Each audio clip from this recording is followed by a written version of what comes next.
Right, last week, Comcast agreed to buy Time Warner Cable for $45 billion, just pocket change in the cable business. This massive deal would combine the top 2 cable TV companies in the nation. So what does it mean for consumers?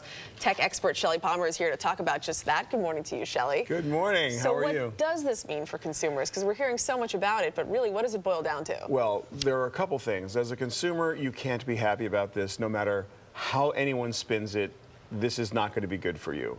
And I can't even tell you the ways it's going to be bad for you, but let's start. I mean, I count the ways. I can actually tell you, I can't count the ways.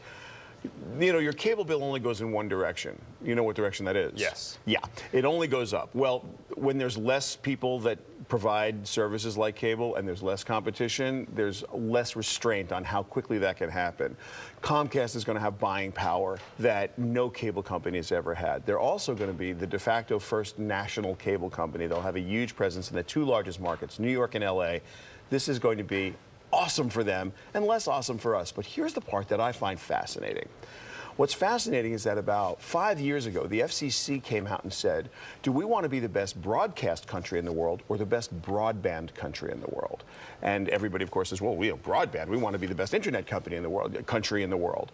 Local TV stations, like the one we're on right now, use antennas to transmit. And you know, there's a lot of local TV stations. You all have one. We have a bunch here in New York.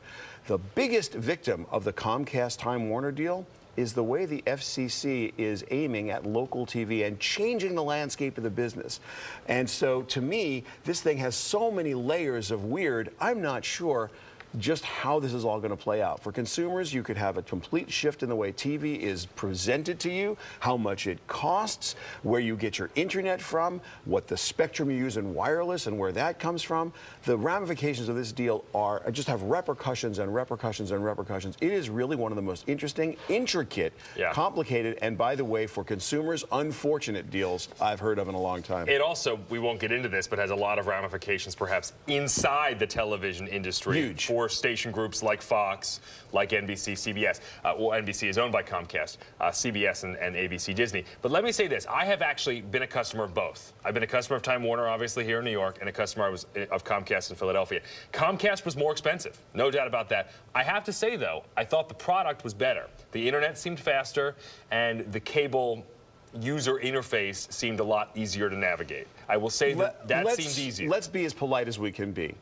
Cable is a grudge buy. You write the check to the cable company. Nobody likes writing that check. And it's like the power company and gasoline. It's the same product. You just pay more for it every single time. And so it's really this price regulation. Sure, you're right.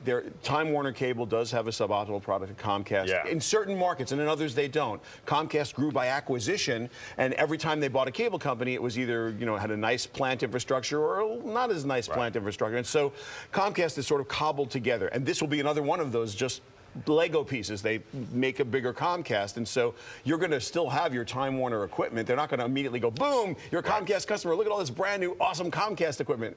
Not exactly going to go that way.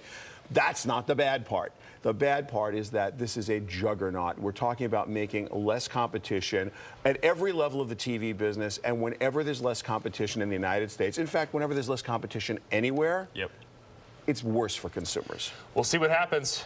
Well, we'll see if it gets approved, too. It'll be I'm going to hedge my bet. It's going to get approved, and then we'll have a long talk about what's next. Shelly Palmer, thanks so much. Always great to see you. Thank you very much.